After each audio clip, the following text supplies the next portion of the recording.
Hello guys! Welcome back to my YouTube channel. This is your Junray PH. Ang video na ito ay ituturo ko sa inyo kung paano ayusin ang an error occurred sa Monokaitoolkit, para magkaroon po tayo ng profile guard or shield sa ating Facebook profile. Kung gusto mong malaman ang tricks na ito, keep on watching. Kung bago ka pa lang sa video na ito, huwag kalimotang mag-like, subscribe, and hit the notification bell para lagi kang updated kapag may bago tayong video na i-upload. Let's get started.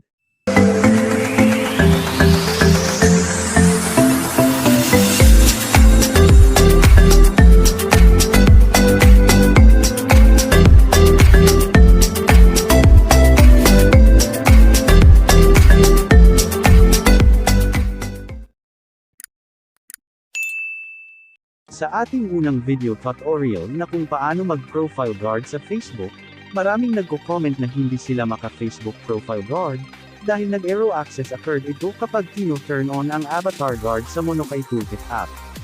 Kapag naka-install ang Monokaitoolkit sa inyong device, ang gagawin natin ay i-uninstall lang natin ang Monokaitoolkit app. I-long press ang Monokaitoolkit app. Pindutin ang uninstall. Kapag may nag-pop up, pindutin ang OK. Kapag na-uninstall na ang Monokaitoolkit app, punta po kayo sa Google Chrome. I-type ang atkmonk.com.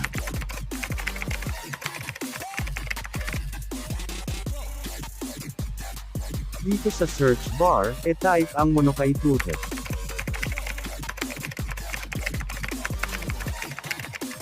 Pindutin ang search icon.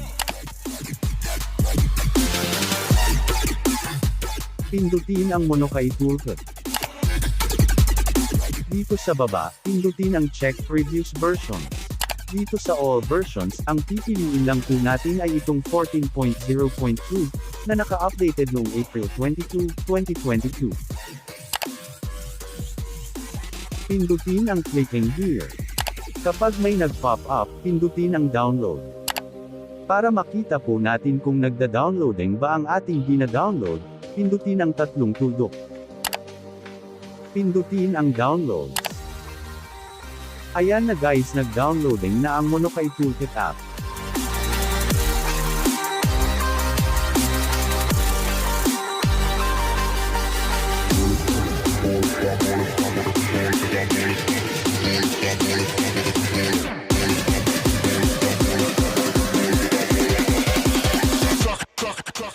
Kapag tapos na sa pag-download, pindutin lang natin ang ating gina-download.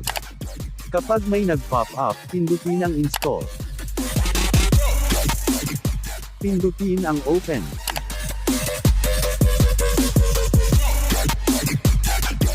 Maghintay lang po tayo na ma-update ang new version. Pindutin ang get started. Piliin ang English. Pindutin ang save. Pindutin ang continue. Pindutin ang finish. Dito kailangan po natin i-login ang ating Facebook account. Pindutin ang login with Facebook. Pindutin ang skip. I-type ang email address at Facebook password. Pindutin ang login. Pindutin ang OK. Kapag may nag-pop up, pindutin ang X. Pindutin ang tools icon. Pindutin ang profile icon. I-turn on ang avatar guard. Kapag may nag-pop up na avatar shield enable, ang ibig sabihin ay active na ang ating Facebook profile guard. Punta po tayo sa ating Facebook account. Pindutin ang Facebook at mag-login. Punta po tayo sa ating Facebook profile. I-refresh para lumabas ang profile guard. Ayan na guys, meron na po tayong Facebook profile guard. Kung bago ka pa lang sa aking YouTube channel, huwag kalimotang mag-like, subscribe, and hit the notification bell para lagi kang updated kapag may bago tayong video na i-upload. Thank you for watching.